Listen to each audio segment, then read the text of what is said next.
ham Shokirov almashtirilmagan ekan. Bekorga almashtirilmagan ekan. qoyil. Mana shu bundan oldingi kadrga shunchaki qoyil qolish kerak. Raqobatchi bo'lsa ham Shokirov, lekin uning uchun duo qilyapti, o'z jamoasi uchun ham baribir Ne'matulloh uchun. Sadriddin Hasanov yetakchilarimizdan biri. Hasanov bugun o'yindan gol urdi. Endi penaltidan ham ursa yutamiz. Oxirgisi Osiyo Kubogining eng yaxshi futbolchisi. Eng oxirga olib qo'ydik. Va u xaloskor bo'ladi, nasib qilsa. Sadriddin ketdi. Eng muhim zarba. Gol! Gol! Gol! Va O'zbekiston keyingi bosqichda. Tabriklaymiz.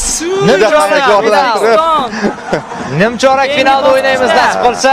Yana bir marotaba xarakter ko'rsatgan bu yigitlarga bravo. Ajoyib, gap bo'lishi mumkin emas. Hamma jarayon to'g'ri amalga oshirildi. Penaltilar seriyasida ham qahramonlik ko'rsatish gap yo'q. Rahmat yigitlar, mana shunday ajoyib emotsiyalarni bizga tuhfa etganingiz uchun. Xorvatiyadan o'tdik, navbat Italiyaga. Biz kelyapmiz. Italiya, kutib ol. G'alaba muborak. Juda hayajonli o'yin, kurash, jang bekorga yig'lamayapti.